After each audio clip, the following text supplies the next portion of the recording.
objetos virtuales de aprendizaje usados actualmente y el conocimiento de páginas para el diseño exclusivo de los OVA. Esto ya va relacionado con los docentes, el conocimiento de las herramientas de las páginas para el diseño de los OVA.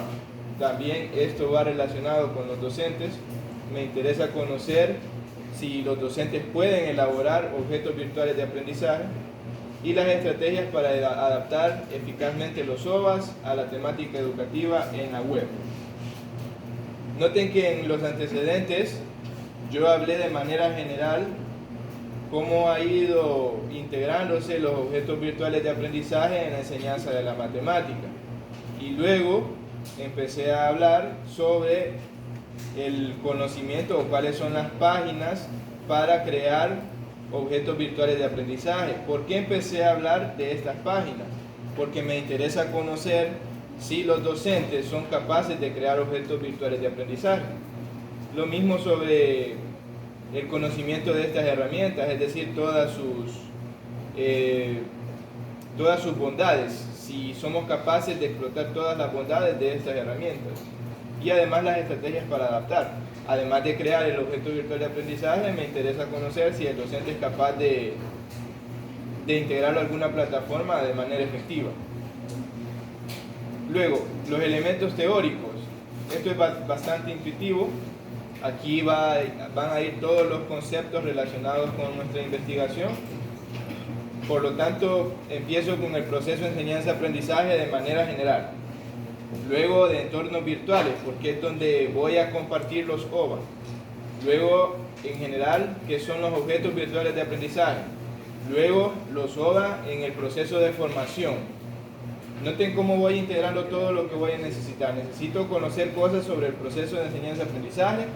Luego, ¿a dónde lo voy a compartir el OVA? Necesito conocer algo sobre entornos virtuales. Y luego, ¿qué es un OVA en general?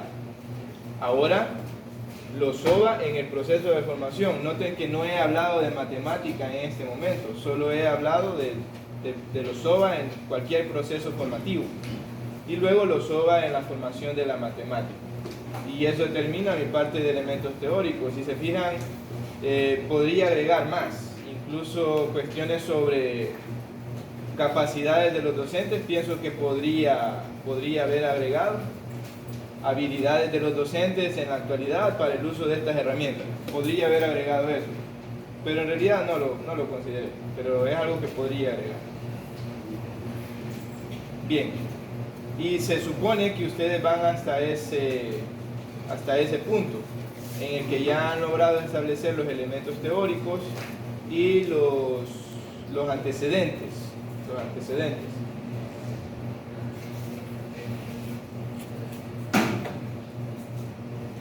Ahora, para este día me gustaría que trabajemos un poco de la definición y operacionalización de términos básicos y variables. En sí, esto consiste en establecer un cuadro operativo de variables. Debemos identificar qué es lo que va a estar variando en nuestro tema de investigación, cuáles son las variables para los objetos de nuestra muestra. Bien, pensemos un poco en el tema de investigación que llevamos a cabo. Incidencia de los objetos virtuales de aprendizaje en la enseñanza de la matemática. ¿Qué es lo que está variando ahí? Bueno, en los OVAs, como tal, varía la adaptabilidad. Entonces, nosotros como variable consideramos la adaptabilidad de los OVA en la enseñanza de la matemática. Esa fue una de nuestras variables. ¿Qué más puede variar para el tema de incidencia de los OVA en la enseñanza de la matemática? Bueno, también incide la utilización.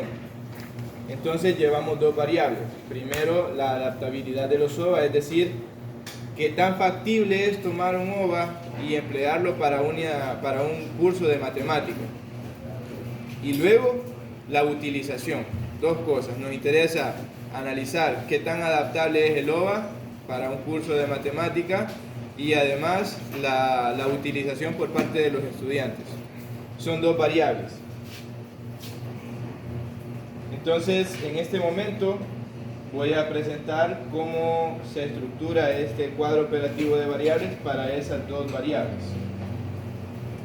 Está en la página 41.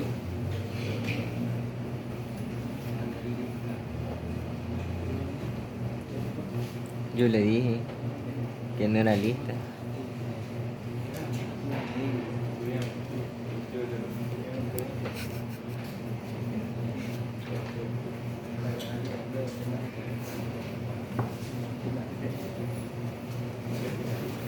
Yo le dije a ti.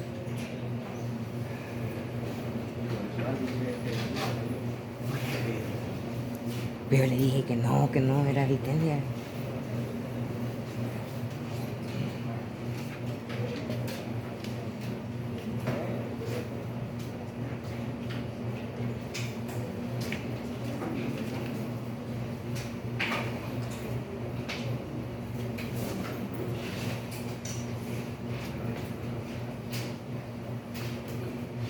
Bien, nosotros construimos para nuestra investigación dos cuadros operativos de variables, uno para los docentes y otro para los estudiantes. Las mismas variables, lo único que cambiaba era la parte de los indicadores, ya que hay indicadores que son específicamente para docentes y hay unos que son específicamente para estudiantes.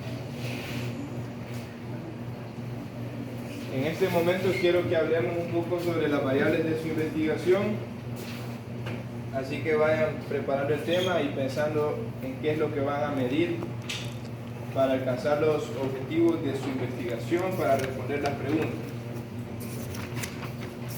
Bien, la primera variable que consideré con mi equipo es la utilización de los objetos virtuales de aprendizaje. Medir qué tanto utilizan los estudiantes los objetos virtuales de aprendizaje para estudiar. ¿Cuántos aquí han comprado libros de bioestadística? Ninguno, ¿no? ¿Qué han estado utilizando para estudiar? Pirateado. Primero lo que les comparto, no pienso. Aparte de eso, imagino que uno que otro videíto, ¿no? Pues estoy seguro, no todos los videos que han visto se considerarían objetos virtuales de aprendizaje, pero algunos videos creados por algunos canales de YouTube están bien estructurados y eso sí se pueden considerar objetos virtuales de aprendizaje. Todo video que cuenta con una breve introducción, retroalimentación, algún desarrollo de contenido y luego ejemplos, eso se considera un objeto virtual de aprendizaje. Es un buen recurso. Bien, imagino que todos han hecho uso de eso y me interesa medir qué tanto lo usan para estudiar. ¿Será que todo el tiempo estudian utilizando este tipo de objetos? ¿O en qué momentos lo hacen? ¿O durante cuánto tiempo? Bien. Una vez que he explicado esta variable, esperaría que se les pueda ocurrir alguna variable para su investigación. Vean, incluso les puedo compartir esta tabla para que solo vayan cambiando algunas partes y vayan tomando como guía eso. Esto ayuda mucho. Una vez que ustedes definan su variable, debe dar una definición conceptual. Por ejemplo, una definición conceptual para esta variable de utilización la puede buscar en algún documento,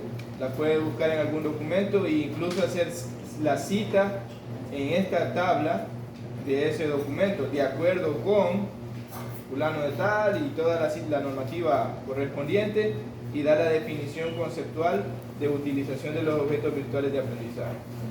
La que nosotros propusimos después de dar lectura a varios textos es la medida en que los estudiantes y docentes hacen uso de los OVA en el proceso de aprendizaje. Esa es la definición que nosotros dimos, la elaboramos a partir de conocimientos adquiridos de otros documentos. Luego, la definición operativa es el tipo de información que queremos recolectar. Queremos recolectar información de los sujetos sobre la cantidad de tiempo que estudian con OVAs, además cuál es el OVA que más utilizan y en qué dispositivo tecnológico hacen uso de estos OVA. Y aquí vienen de las partes más fundamentales para este cuadro operativo, que son las dimensiones. Aquí de alguna manera dividimos esta variable en sus componentes principales. ¿Cuáles son los componentes principales de esta variable utilización de los objetos virtuales de aprendizaje? Primero, de la utilización, me interesa conocer pues si esa utilización es significativa, es decir, si tiene mucha utilidad en el proceso de formación. Es decir, lo puede usar mucho, pero ¿será que contribuye? Entonces una dimensión sería la utilidad en el proceso de formación. Y además me interesa medir la utilidad en la asignatura de matemáticas. Esas son las dos dimensiones que nosotros establecimos, y los indicadores para esta variable serían los dispositivos en el cual visualizan el OVA los estudiantes. Además definimos el tipo de indicador. Este es un indicador cualitativo, ya que el estudiante lo que va a responder es una palabra de qué tipo de OVA utiliza, y el grupo de interés al cual va enfocado este indicador es los estudiantes.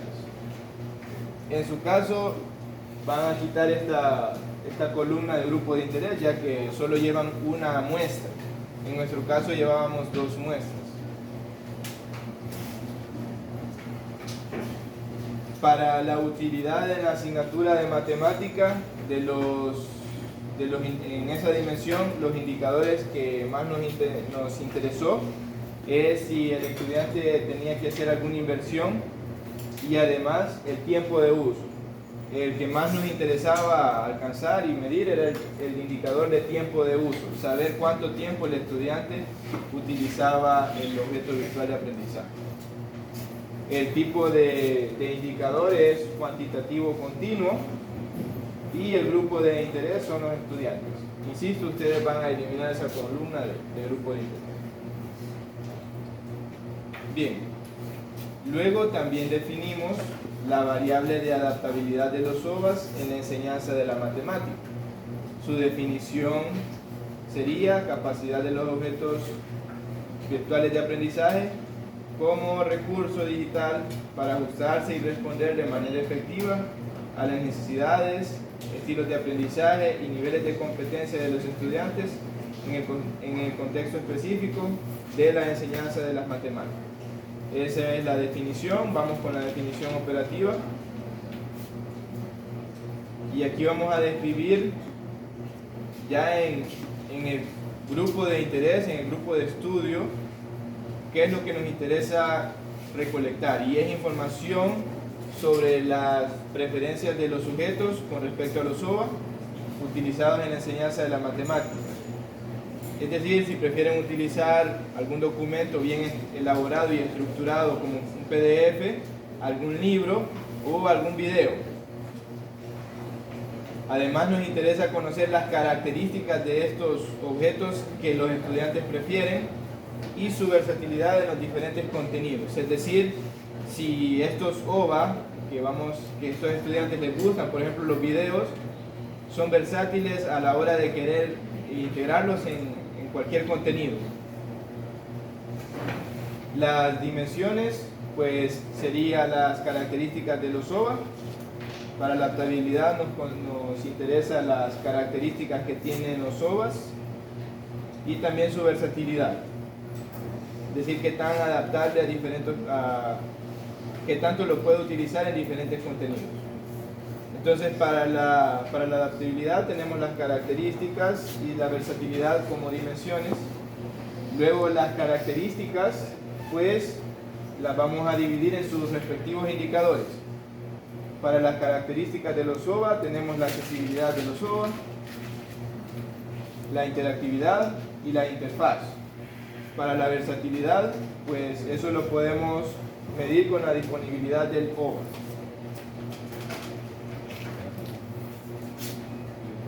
luego para cada uno de estos indicadores describimos qué tipo es. La accesibilidad es cualitativo, ya que el estudiante puede decir muy accesible, poco accesible, bastante accesible. Para la interactividad, lo mismo, sigue siendo cualitativo, al igual que la interfaz. Y la disponibilidad también es cualitativo. Bien.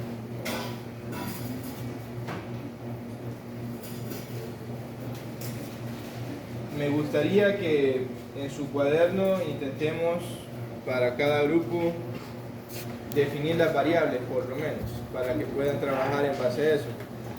Entonces, no sé si alguien quiere mencionar su tema para ver si le logramos. Dígame. Vale, impacto del apoyo social en la adaptación de los estudiantes del primer año de medicina. El apoyo social en la adaptación. ¿Ustedes ya tienen algunas variables definidas?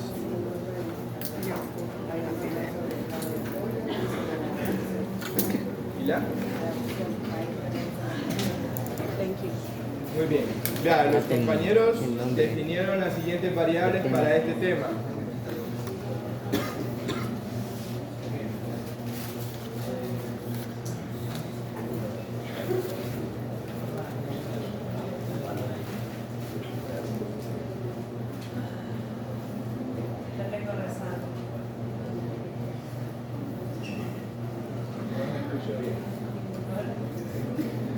Bien. Si gustan me la pueden entregar mañana. Mañana me entregan la tarea. Me interesa más que esto quede documentado. Tome asiento. Tome asiento, me la entregan mañana. ¿Hola? Bien. Tu grupo ya lo tiene. Ya lo tiene. Bien, silencio por favor. Tenemos el siguiente tema para que sirva de ejemplo para todos. El apoyo social en la adaptación de los estudiantes de primer año de medicina. Las variables que el compañero ha propuesto son la adaptación y el grado de apoyo. ¿Por qué ha propuesto la adaptación y el grado de apoyo? ¿Será que el grado de apoyo que recibe la compañera es el mismo grado de apoyo que recibe, por ejemplo, el compañero? No, es algo que está variando y me interesa conocer la opinión de tanto de ella como de él. Entonces, ese está muy bien. Y la otra es, la adaptación es la otra. ¿Será que está igualmente adaptado el compañero que por ejemplo la compañera?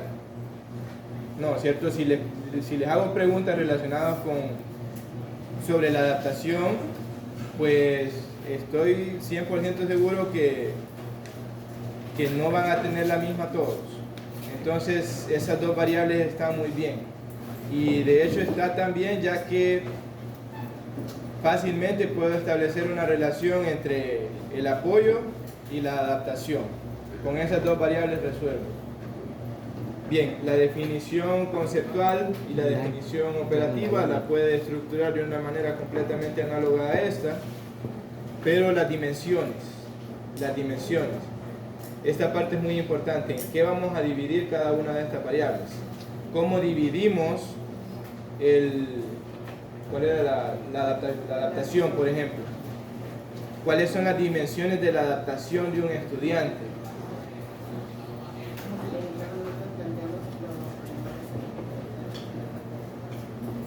Vean, los compañeros hablan de salud mental, pero nos alejamos mucho. Una dimensión que propone el compañero es la salud mental.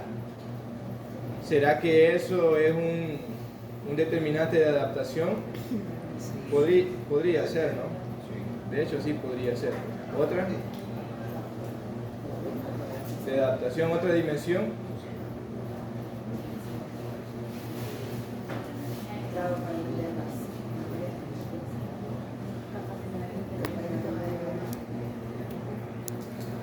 Tal vez En la adaptación, ¿será que un estudiante bien adaptado tiene un buen rendimiento? Podría ser una dimensión para la adaptación de los estudiantes. Y yo creo que a varios les va a salir esa variable de adaptación, es probable, o alguna parecida. Entonces, una dimensión podría ser el rendimiento académico del estudiante, y eso sería un factor determinante para si está adaptado o no.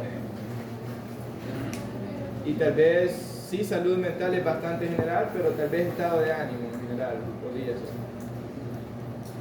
Bien, son dos dimensiones, hemos dividido la variable de adaptabilidad que llevaba el compañero en dos rasgos fundamentales que determinan la misma, y es el rendimiento académico y la salud mental.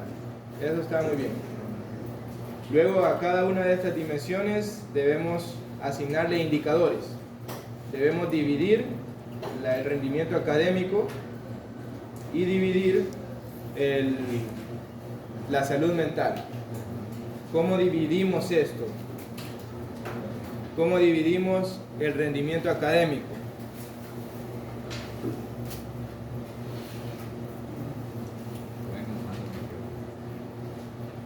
No, ya esas son cuestiones que las puede utilizar en su encuesta, en su instrumento de recolección de datos. El rendimiento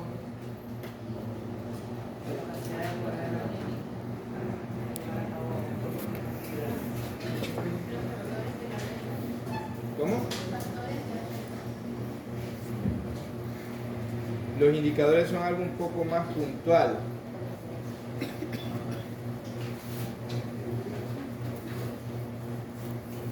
Tal vez en el rendimiento podríamos preguntar sobre el promedio en sus cursos. Para el rendimiento también podríamos preguntar sobre su comprensión.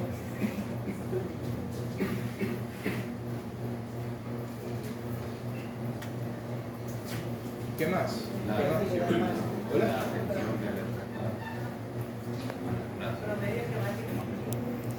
Podemos, para el rendimiento académico, ¿qué me determina un buen rendimiento académico? Primero, que comprenda lo que estudia. La variable está Lo otro La que variable está mencionamos, grande. su promedio. Su promedio es determinante de su rendimiento, ¿no? ¿Qué más? ¿Y mencionaba el compañero algo sobre eso? ¿En el rendimiento influye la concentración? Sí, ¿verdad? La concentración. Tenemos tres indicadores para la dimensión de rendimiento académico. Esta dimensión de rendimiento académico está relacionada con la adaptabilidad. Y ya, solo falta definir el tipo. ¿Hola? Otra dimensión es el estado de ánimo. Se los dejo a usted. Bien. Para el tema de relación entre las técnicas de estudio activa y el rendimiento académico en estudios. Tema: relación de las técnicas de estudio activas y el rendimiento académico. Bien, ¿qué está variando ahí en la relación en las técnicas de estudio activas? ¿Cuáles son las variables? Utilización de técnicas de estudio activas. Esa es la primera. Me interesa saber cuántos aquí utilizan técnicas de estudio activas. Primera variable, utilización de técnicas de estudio activas. Otra variable que podamos definir ahí, rendimiento académico. Y ya está. Dos variables, suficiente. Y de ahí podemos sacar la definición conceptual y definición operativa. Se la dejo a usted, pero hablemos de las dimensiones ahora. Bien, todos en el mismo tema. Tema de estudio, relación de las técnicas de estudio activa y el rendimiento académico. hemos definido dos variables con la compañera. Primero, la utilización de técnicas de estudio activa. Es lo primero que me interesa conocer. Si aquí la mayoría, suponiendo que ustedes son la muestra, utilizan técnicas de estudio activas. Y además me interesa conocer el rendimiento académico que tiene cada uno de ustedes, que también va a ser una variable. Ahora, para la dimensión de técnicas, de utilización de técnicas de estudio, ¿qué dimensiones podemos establecer? ¿Cómo dividimos la dimensión de utilización de técnicas de estudio? El tiempo. Pero quizás el tiempo ya quizás el tiempo sería un indicador. Se ha ido muy adelante. Quizás previo a eso, la utilización de técnicas de estudio activas también me suena más a un indicador. El tipo de técnicas utilizadas me suena más a un indicador.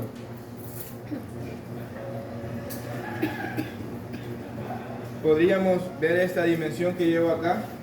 Aquí en la utilización de los objetos virtuales de aprendizaje, una dimensión podría ser la utilidad de las técnicas de estudio activas, podría ser.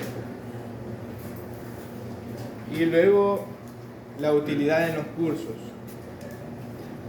La utilidad en los cursos. Esa salió bastante análoga a estas dos.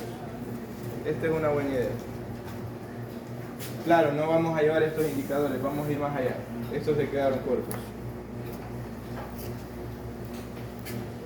Bien, ya tenemos dos dimensiones. Primero, la utilidad en el proceso de formación. Para eso, la utilización. Quiero ver si mejoramos esas dimensiones.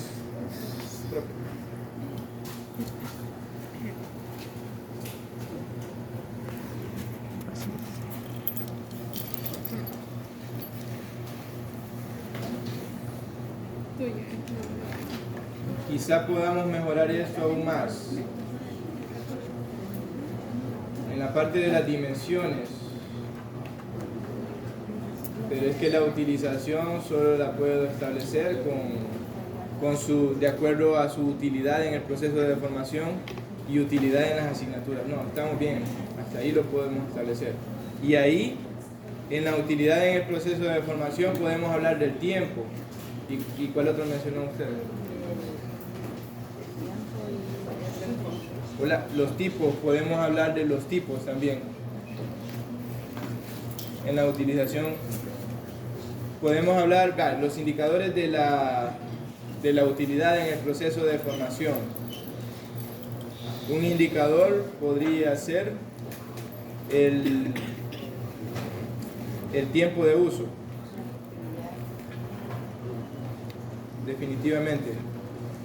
Podría ser también, podríamos medir la adaptabilidad de las técnicas, que tanto las pueden, una misma técnica la pueden utilizar en este curso de bioestadística y tal vez la pueden utilizar en el curso de física que estamos llevando.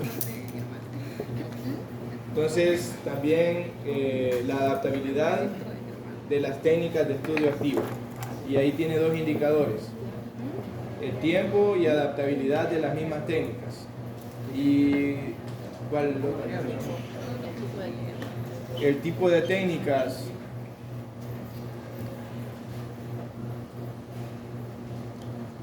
Anote ahí otro indicador, tipo de técnicas.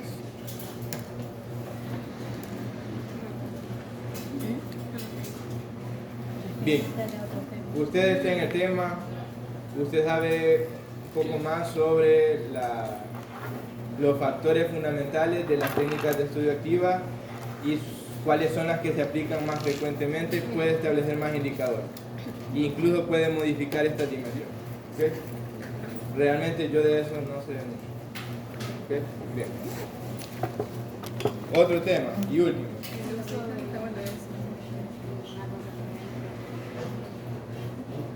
¿Nombre? ¿Tema?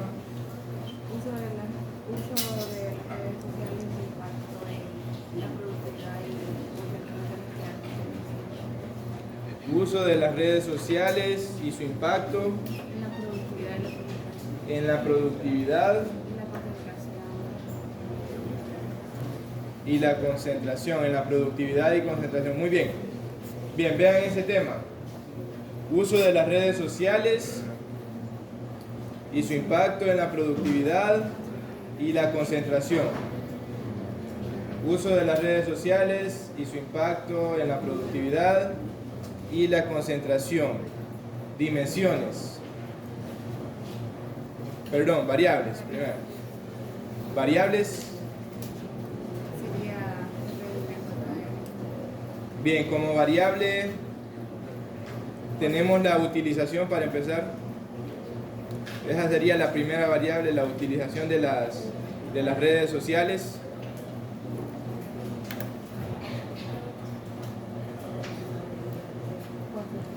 Luego la productividad sería otra variable.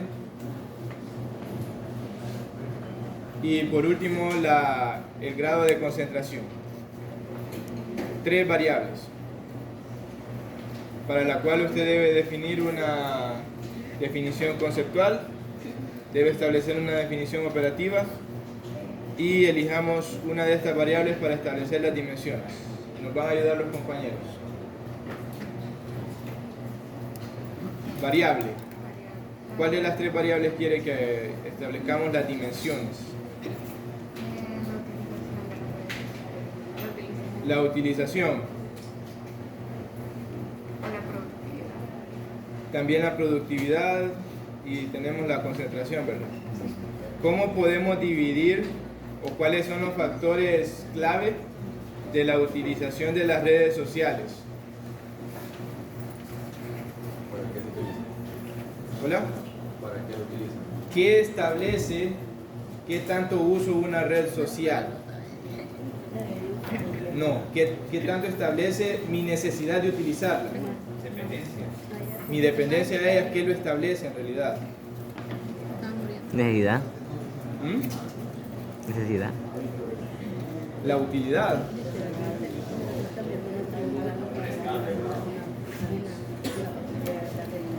No te da que dejar. Bien, ojo con esto. Que pensemos en qué nos hace entrar tanto a cualquier red, la que usted prefiera.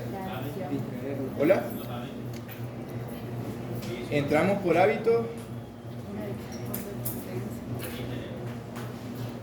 Por entretenimiento. ¿Qué es lo que nos lleva a utilizar las redes sociales? Y distracción. ¿Hola? Distracción. Distraernos, ¿no?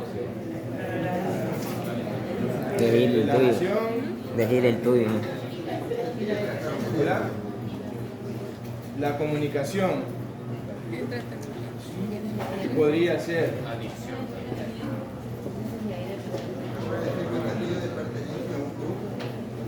La utilidad, la dependencia podría ser. Ojo con esta, buena y perfecta dimensión. La compañera está perfecta. La utilización está ligada a la dependencia. ¿Qué tanto dependo de...? Y la dependencia no es algo que... ¿Usted la dijo también? Ah, perdón. Gracias, compañero. Pero por lo menos usó la normativa APA y le dio los derechos a usted. Bien. Por favor, para la utilidad está estrechamente ligada a qué tan dependientes somos de una red social. Y la dependencia está ligada a varias cosas. Primero, a si ¿por qué somos dependientes a algo? Porque nos relaja, porque nos distrae, y muchas otras cosas que vendrían a ser los indicadores de nuestra dependencia, y la dependencia tiene una estrecha relación con nuestra variable que es la utilización. ¿Lo tiene? ¿O ya lo formuló? Bien.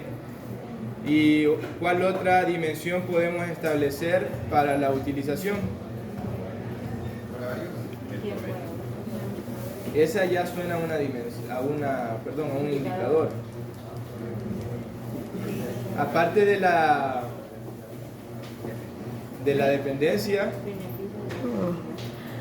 la utilización puede estar ligada a los beneficios. Eso lo dijo él también. Ahora sí lo dijo ella. Tenemos otra que sería la... ¿Cuál dijo?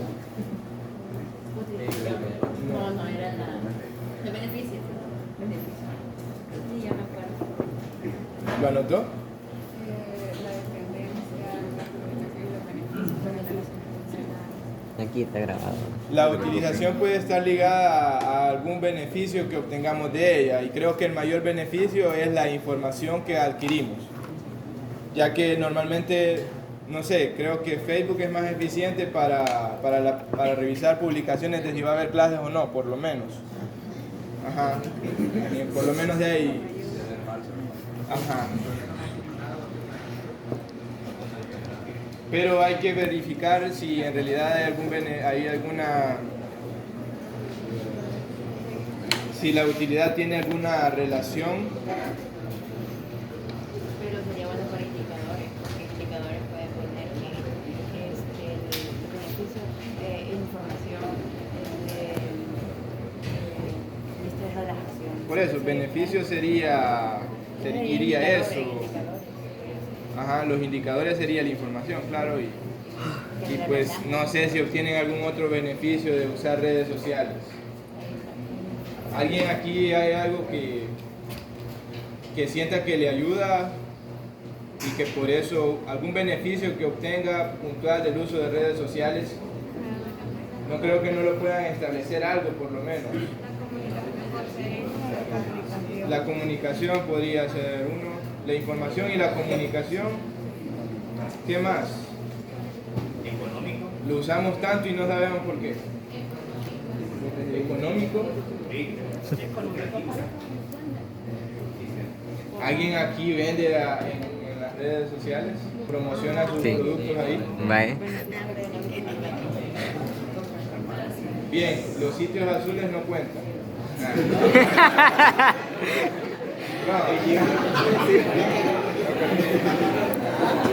JimmyOnlyFans.com. Bien. Jimmy casualmente anda de azul. Usted es Jimmy. Una económica, nada que ver. Mensaje subliminal ahí. Bien. Bien, así lo pueden ir haciendo con sus temas, estableciendo las variables, estableciendo las definiciones conceptuales y operativas, las dimensiones y además sus indicadores. Bien, ¿por qué es necesario? Y ojo con esto, luego que lo hayan hecho, revisan que estos indicadores que establecen les permitan alcanzar las preguntas. Responder las preguntas y alcanzar los objetivos. ¿Por qué? Porque para nuestro instrumento de recolección de datos solo vamos a crear una pregunta para cada indicador. Eso es todo lo que vamos a hacer. No vamos a estar inventando mucho para las encuestas. No, vamos a ver el indicador y le vamos a hacer una pregunta. Le vamos a crear una pregunta. Y así vamos a recolectar información de cada indicador, por lo tanto, vamos a tener la información de cada dimensión, y al tener la información de cada dimensión vamos a poder alcanzar o medir la variable, y vamos a poder hacer una prueba de hipótesis, lo cual nos permitirá hacer una estadística inferencial, es decir, a partir de la muestra vamos a poder establecer conclusiones para nuestra población, luego de hacer la prueba de hipótesis. Por lo tanto, para el último tema que estamos viendo, ¿cuáles son sus preguntas de investigación? Revíselos. Este es de la tarea con Vamos a ver las preguntas que tiene la compañera y vamos a ver si con los indicadores que se han establecido alcanza a responder alguna de ellas o las hipótesis que asociemos a ellas.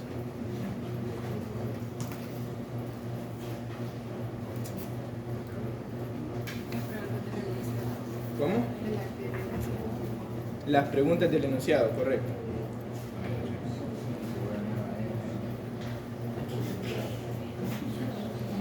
¿Cuál es la incidencia del uso de las redes sociales en el desarrollo espiritual? No le escuché bien. ¿Cuál es el tiempo que dedican los estudiantes de primer año de doctorado de medicina en el uso de las redes sociales durante la actividad académica? El tiempo, de momento no hemos hablado sobre el tiempo, ¿sí? Ya, ok, bien. Escuchen la pregunta que tiene la compañera para su investigación. ¿Cuál es el tiempo que dedican los estudiantes de primer año de doctorado de medicina al uso de las redes sociales durante actividades académicas?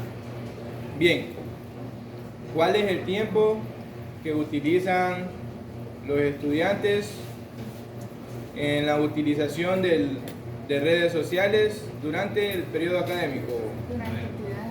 Durante actividades académicas. La pregunta va enfocada a, por ejemplo, en semana de parciales, ¿qué tanto utiliza las redes sociales?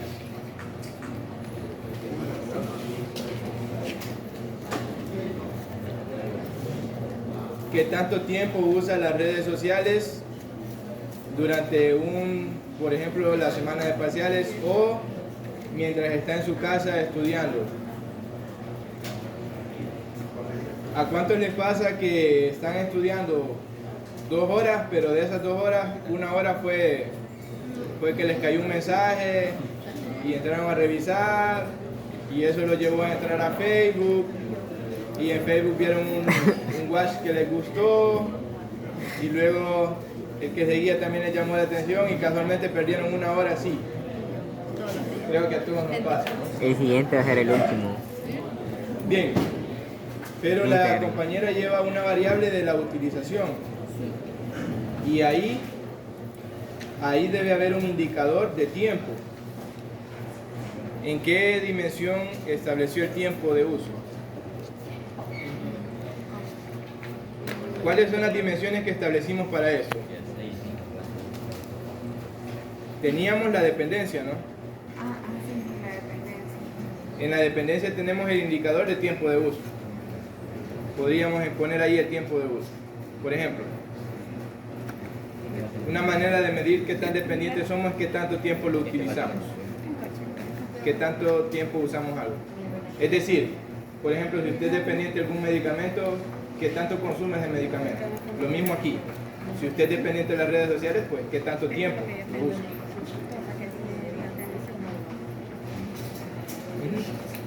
Muy bien. Entonces, ese indicador de dimensión le permite a usted responder esa pregunta. ¿Por qué? A la columna de todo lo que le respondan, le vamos a sacar el promedio. ¿Ok? Una vez que le saquemos el promedio, vamos a poder hacer la prueba de hipótesis y responder a la hipótesis que usted establezca para esa pregunta. ¿Cuál es la hipótesis que ha establecido? El tiempo de uso por parte de los estudiantes es mayor. En promedio, el tiempo de uso por parte de los estudiantes es del 50%. Entonces, con ese indicador en específico, no vamos a utilizar la variable como tal, solo ese indicador, vamos a poder sacar promedios y hacer la prueba de esa hipótesis, que es decir, de que los estudiantes utilizan un 50% redes sociales durante actividades académicas. ¿Qué quiere decir esto? Que si usted estudia 2 horas, pues así con esa rutina que yo le mencionaba, de casualmente entrar a WhatsApp, eso me llevó a Facebook o a Instagram, y así perdí 1 hora, estaríamos respondiendo a que un 50% del tiempo, o que un 50% de estudiantes utilizan mucho las redes sociales durante actividades académicas. Estamos bien ahí. Bien. Y lo mismo con las demás preguntas. Debemos alcanzar dar respuesta con los indicadores o con la variable como tal. Eso es con respecto a este cuadro operativo de variables. Espero haya quedado un poco claro. Ahora hablemos de las hipótesis. Para las hipótesis, ustedes ya tienen establecidas las preguntas. A cada una de esas preguntas, usted le debe proporcionar una proposición simple, algo que podamos alcanzar. Para mi investigación, una pregunta era: ¿cuál es el porcentaje de adaptabilidad de los OVA en la enseñanza de la matemática? Esto yo se lo pregunté a los estudiantes. Por lo tanto, mi hipótesis, o lo que me interesa que respondan esta pregunta, son los estudiantes. Por eso mi hipótesis es la siguiente.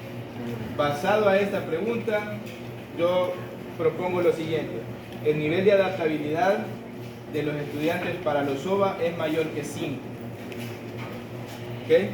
Una proposición muy simple que me alcanza a responder algo sobre la adaptabilidad. Además, ¿cuál es el grado de utilización de los OVA por parte de los docentes en la enseñanza de la matemática?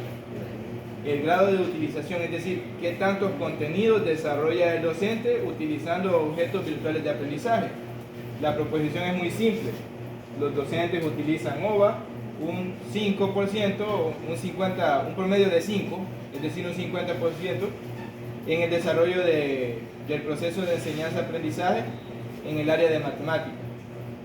¿Qué quiere decir esto?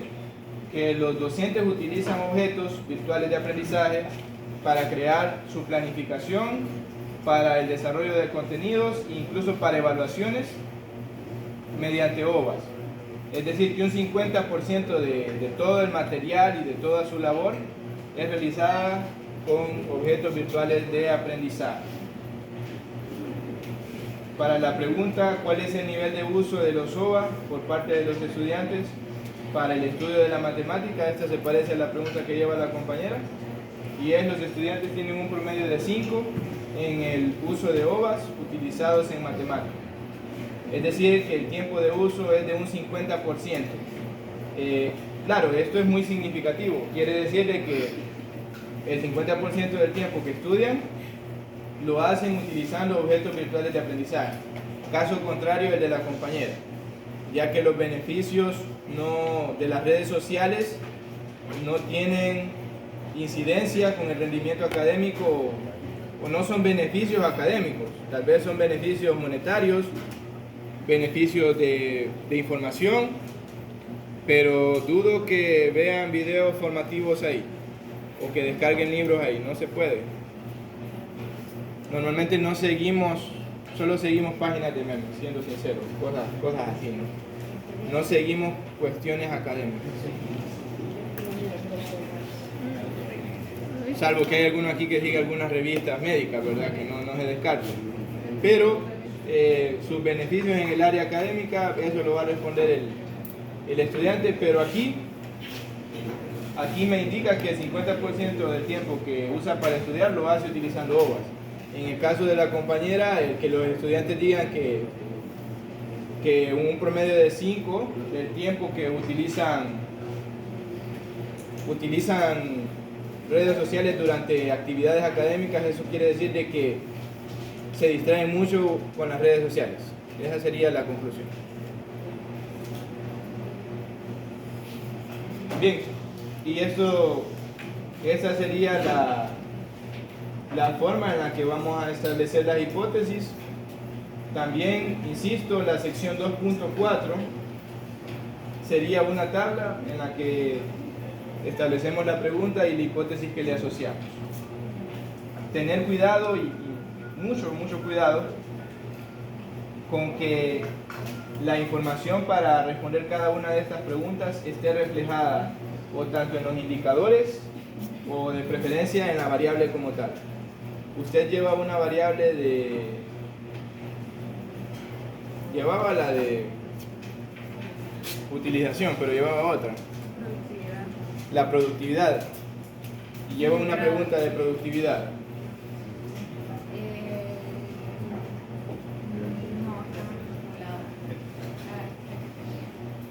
puede establecer una pregunta relacionada con la productividad y la respondemos con la variable. Ahí tendríamos que sacar promedios de promedio para hacer la prueba de hipótesis. Bien. Entonces, ¿qué necesito de cada grupo en este punto? Que a más tardar el lunes esté establecido este cuadro operativo de variables. Necesito que redacten un breve texto de lo que motivó tomar estas variables, las variables que ustedes van a tomar. Redacten un breve texto en el que justifiquen el por qué estas son las variables que ustedes van a tomar para su investigación. Una vez que hayan hecho eso, agregan este cuadro en el cual deben detallar cada una de las partes que les he mencionado, teniendo cuidado que los indicadores o las variables respondan nuestras preguntas. Posteriormente dan inicio a la sección 2.4, que sería el sistema de hipótesis. La tabla que agreguen ahí, le agregan este breve texto, es la estructura normal para la normativa APA. Y luego establecen cada una de las preguntas que llevan y la hipótesis que le van a asociar. Además, pueden ir dando inicio a la redacción del capítulo 3. Creo que, si no me equivoco, todos llevan un tipo de estudio descriptivo, salvo que me haya equivocado, me haya corregido eso. Todos llevan un tipo de estudio descriptivo, deben hablar sobre qué autor o de cuál autor tomaron la definición del tipo de estudio descriptivo y pues eso justifica el por qué tomaron ese tipo de estudio. El enfoque de la investigación, si es cuantitativo o cualitativo, la población y la muestra, todos los equipos vamos a llevar la misma población y muestra. El tipo de muestreo que vamos a llevar todos los equipos es un muestreo aleatorio simple, es decir, usted entra a cada grupo de estudio. ¿Cuántos grupos son de medicina, primer año? 4. Vamos a llevar una muestra de 100 personas, asumiendo que hay 100 estudiantes en cada grupo. Vamos a tomar una muestra del 25%. Por lo tanto, el muestreo lo va a hacer de la siguiente manera: entre el grupo completo o los que estén encargados de pasar este instrumento y se lo entregan a 25 personas de cada grupo, seleccionadas aleatoriamente, que usted, si es posible, mejor ni las conozca. Y debe acompañarlas para responder el instrumento, no se vaya a confundir. Recuerde que la información que esa persona le dé le conviene que sea sincera y que comprenda cada pregunta que usted redactó, que comprenda el enfoque de la pregunta, para que eso le ayude a usted a responder las preguntas de investigación. Luego, las técnicas e instrumentos de recolección de datos, las detallamos, los instrumentos y las etapas de la investigación. Aquí en algunas partes las hablaríamos en tiempo pasado y otras en tiempo futuro, como el análisis e interpretación de datos. Aquí vamos a hablar sobre cómo queremos o cómo pretendemos hacer la interpretación de datos, cómo pretendemos hacer el trabajo de campo y las recomendaciones, explicar qué es lo que vamos a hacer ahí. Bien, y la etapa 5 también, ¿no? La construcción, explicar cómo piensan ustedes elaborar el documento final y hacer la defensa. La defensa, por cuestión de tiempo, no la van a poder hacer, pero normalmente para los trabajos de grado la defensa es de 30 minutos, es muy poco tiempo. Ahí se ve la capacidad del grupo de resaltar las partes más fundamentales de cada uno de estos capítulos. Bien, entonces pueden ir iniciando con este capítulo 3, que en realidad es bastante mecánico. Piensen muy bien las hipótesis que van a establecer y asegúrense de responder con los indicadores las preguntas que llevan. Eso lo quiero para el día lunes o a más tardar el martes. Hay algunos equipos que van atrasados, me deben el marco teórico y ahora les dejo encargado que me hagan el cuadro operativo de variables y que establezcan las hipótesis a cada pregunta que han creado. Creo que hay algunos aquí que ni tienen aprobadas las preguntas todavía. Entonces, es cuestión de ustedes, en su nota, van atrasados. Bien, con respecto a la investigación, eso sería todo. Si creen que les sirve que les comparta por lo menos la tabla en Word, me lo hacen saber, se los pueden enviar. La investigación completa no, pero las tablas sí. Pero me hacen un recordatorio después. No. Bien, he estado hablando de la prueba de hipótesis y para poder hacer por lo menos el uso de una distribución de un test T se llama y un test Z, necesitamos conocer sobre distribución normal. Entonces el cuarto cómputo se va a centrar en el desarrollo de contenidos de la distribución normal y la prueba de hipótesis, en el cual vamos a establecer cómo crear una hipótesis nula y una alternativa para hacer la prueba, y posteriormente vamos a hablar del test T y el test Z, que es el que van a estar utilizando en su investigación. Si usted es capaz de seguir cada uno de estos pasos que estamos mencionando en nuestro protocolo, y además es capaz de hacer un análisis en estadística inferencial con prueba de hipótesis, lo cual es muy mecánico, ya a la academia no le queda de ver nada. Si usted es capaz de eso, usted puede presentar una investigación formal pues después de que curse todo su pensum y cualquier especialidad que haga, porque estoy 100% seguro que si se especializa va a tener que llevar a cabo una investigación. Eso es un hecho. Si no me equivoco, para esto que están llevando, pues tienen la opción, para este pregrado, tienen la opción de hacer preespecialización, curso de preespecialización. Pero ahí les he ayudado aún más, porque en el curso de preespecialización les dan clases y al final les dejan una investigación para que la hagan como en un mes y medio, que es lo que estamos haciendo ahorita. Entonces ya van entrenados para el curso de preespecialización. Y si hacen la tesis, pues van a tener 6 meses para hacer una investigación, por lo tanto se van a poder prolongar y ser más estrictos en todo este protocolo que hemos estado viendo. Es decir, en ambos casos no se salvan de este protocolo que están trabajando, no se escapan. Y considero que como mínimo debe ser capaz de hacer la prueba de alguna hipótesis en su investigación, para que sea algo nuevo, algo novedoso.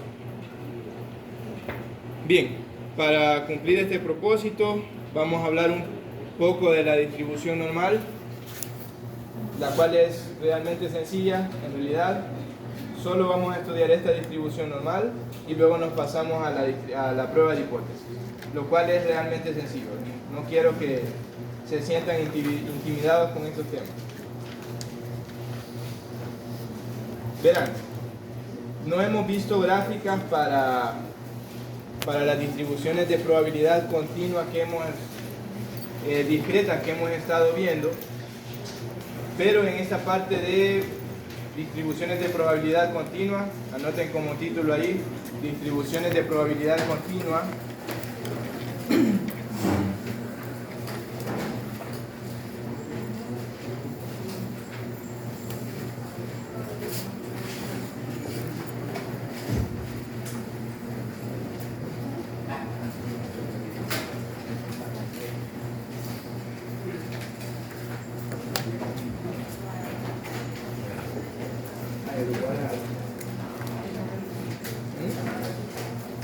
La revisión. ¿Cómo? Ay, después, mañana. Mañana a las 9 de la mañana.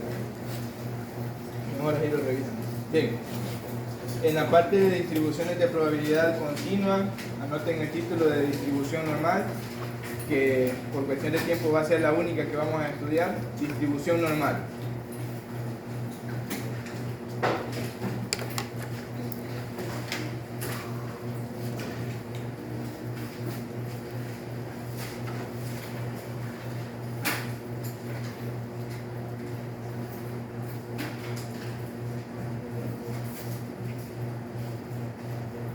para que tengan un breve contexto de qué es lo que vamos a hacer, anoten eso, para que les quede por ahí.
Bien, ¿ya lo tienen?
por ejemplo.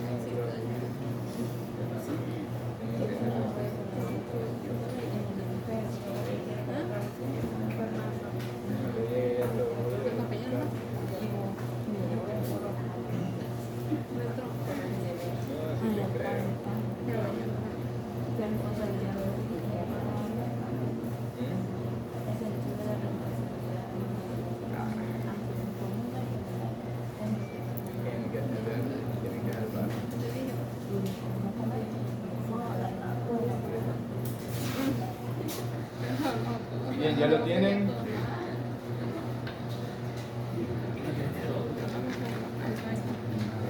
Le agregan esa figura, gana rápido ahí, solo la curva de Gauss. Es la curva normal, campana de Gauss.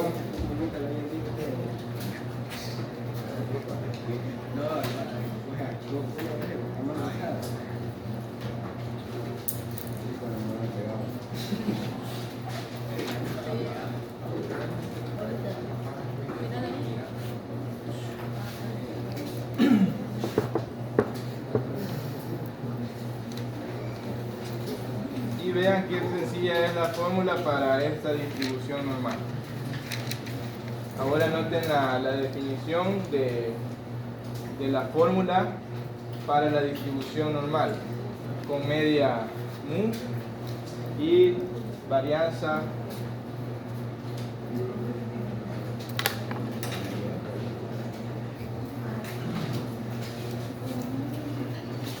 gamma al cuadrado. Multiplicado por 2. ¿Hola? La alma multiplica por 2 y luego elevado. ¿Cuál? ¿A dónde? E elevado a la 1 se multiplica el alma y después eleva al cuadrado. Tendría que hacer este resultado del exponente, todo el resultado, Todo eso es un exponente. todo esto es un exponente. Ah, ok. S a la todo eso.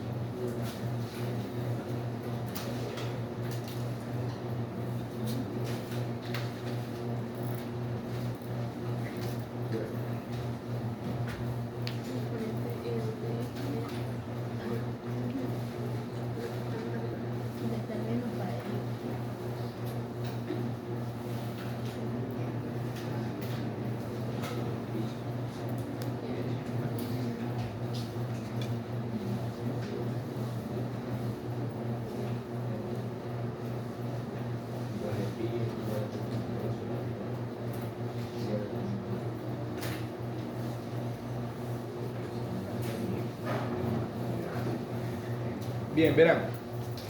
Esta es la fórmula de la distribución normal, pero realmente para cada media que se nos proporcione y cada varianza tendríamos una curva normal distinta.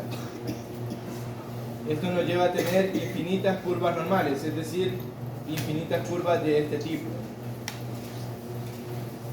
Entonces, dado la importancia, como ya redactaron ahí en las diferentes áreas de la distribución normal, se tomó a bien tomar todas estas distribuciones normales, las infinitas que hay, y mediante un proceso que se conoce como normalización, se construyó la distribución normal estándar.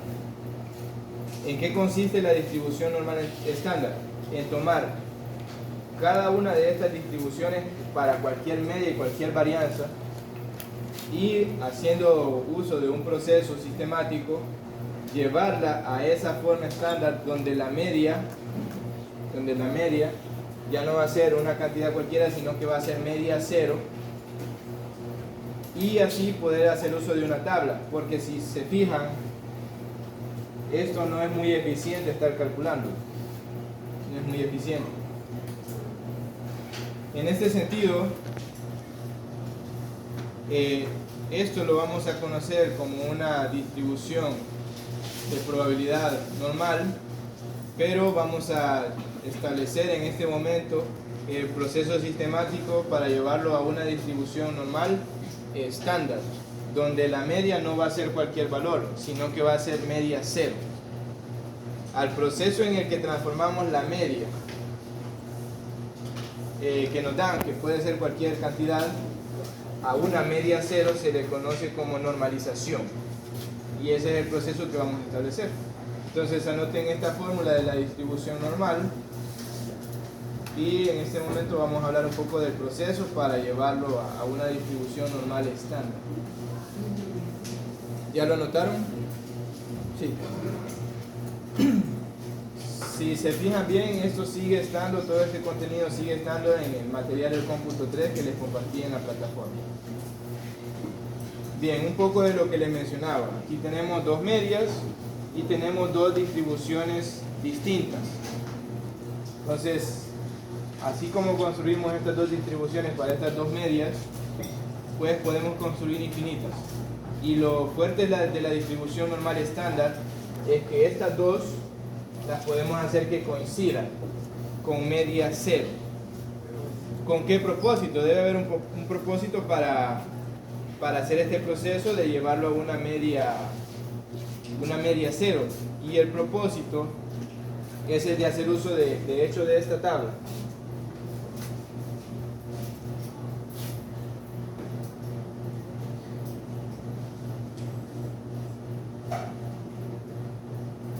Vamos a hacer uso de esta tabla en la que el proceso de normalización consiste en encontrar al z, y ese z pues lo vamos a venir a buscar a esta tabla. Por ejemplo, imaginen que el z sea 1.37, pensemos. Entonces yo debo buscar el 1.37, el 1.3 lo encuentro aquí, y el 0.7, el punto 0.7 lo encuentro en las columnas. Entonces en esta fila encontré el 1.3 y ahora procedo a encontrar el punto 7. Aquí estaría en 1.30, 1.31, 1.32 hasta llegar al 1.37, que sería este.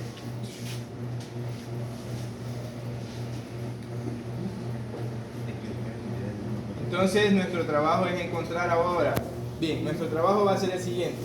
Nos van a dar una distribución normal cualquiera, la vamos a estandarizar y vamos a hacer uso de esta tabla. En el proceso de estandarización vamos a encontrar el z lo vamos a buscar acá, y vamos a poder hacer muchas cosas con él. Para empezar, establecer la probabilidad. Además, vamos a poder encontrar el valor de la media original o un x específico. Bien.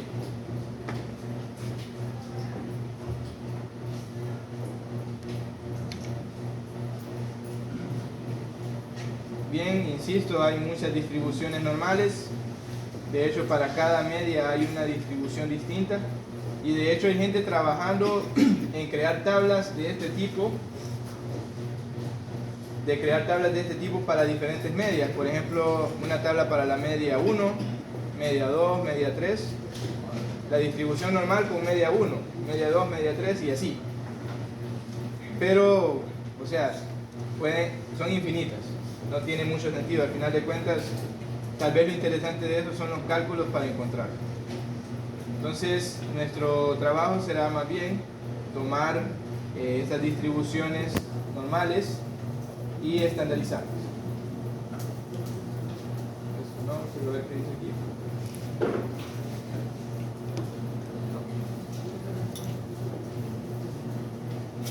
Bien, tienen la definición de distribución normal.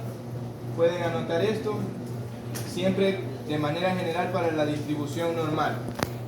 Estas son propiedades de la curva normal.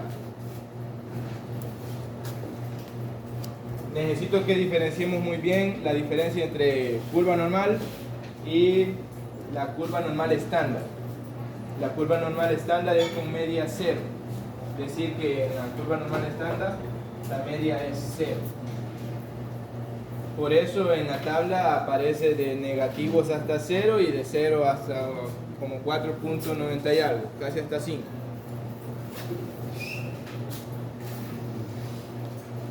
Anoten esas propiedades de la distribución normal.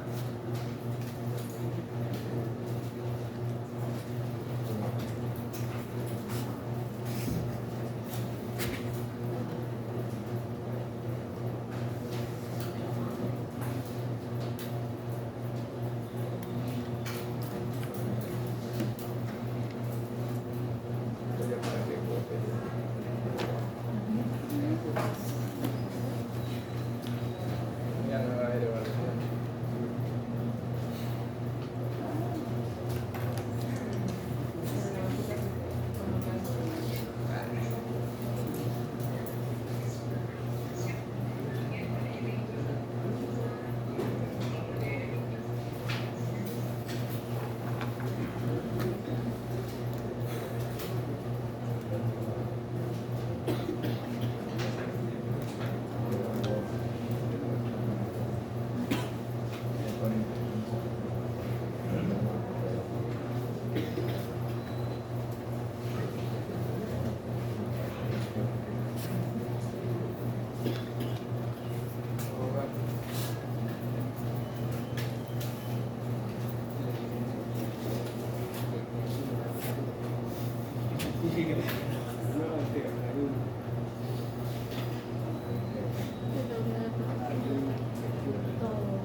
A ver, en Champions. Gana el Bar, al Valle. Aquí va yo no del caso. Se le va al bar. Y de Real.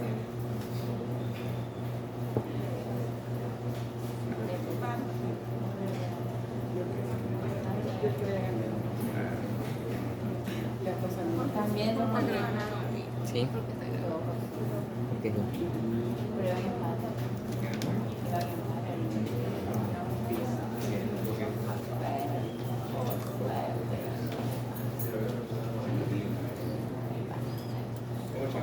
Pero no está bien en el